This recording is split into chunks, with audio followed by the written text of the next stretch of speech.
Mata upu e wha, ua whai atu Paulo ia wha mahalosi Timoteo.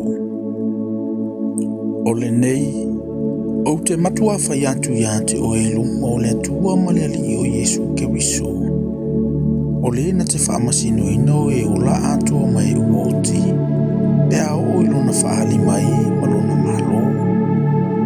Ia e tala i atu le upu, ia e wha mahalosi i o naso e taunga le muwai. Mona aso e le taunga le muwai. Ia e whatonu atu.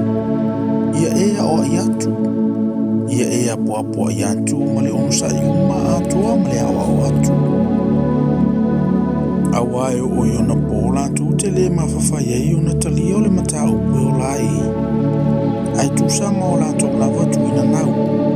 Lato te whaaputupotua i awa o mui lato. Ina ua wheu o lato talinga. Lato te liliu e se foi o lato talinga le upumoni. Ai liliu atu i tala o le vavau. A o oe, ia e whauta uta i mea umalawa. Ia e ono sa i mea i tinga hai.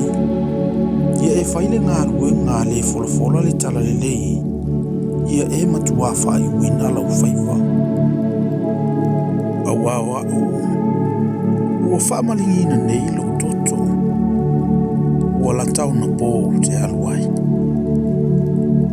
Ua utau le tau alelei. Ua iu ia te au le tau sini onga. Ua utau file upo o le whatuatua.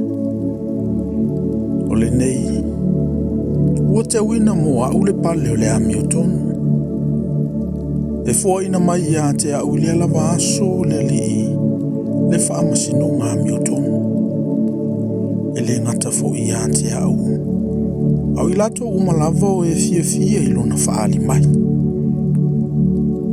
Ia e tau mawhai o na sau ia te au ia wawe lava. Awa ua tūla fo ina ue tema. Ina ua mana o ia ile nei o langa. Ua alu fo i Tesalonia.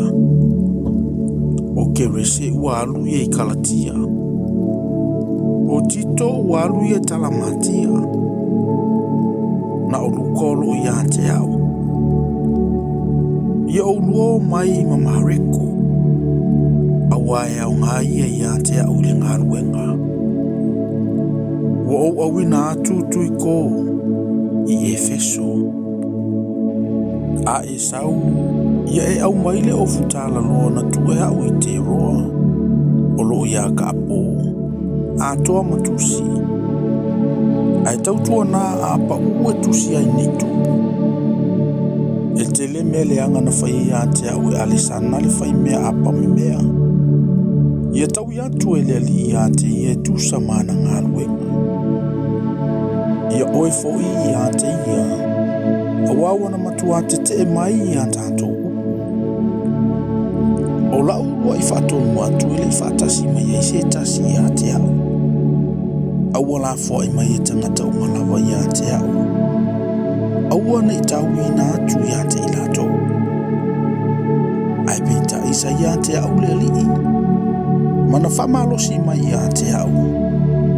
Ina ia wha ato ato ina ia au le tala inga. Ina ia wha alongolongo ia ionu umalawa. Ua lavea ina fo ia au ai le ngutu o le leona. E lavea i mai fo i le ali ia te au ai mea leanga uma. Mwhaola mai ia te au ia o ilona malo i le langi. Ia ia te ia le vi inga e whaavavau lava. Amene. Ua oualo whātu ia pise kama a kula. Ma le a inga o ne se foro. Ua nofo pea e rato i Korinito. A o tō fimo. Na tuua o ia au i mea leto o mai. Ia e talise mai au le o i le tausanga malili. O alolo whātu ia te oe o e upolo, ma paute, ma lino, ma kalautia, ma le auso o malawa. Ia iai lo wanganga le li o Yesu Keriso. Ia ia te o tau le lo whatu noa. Amene.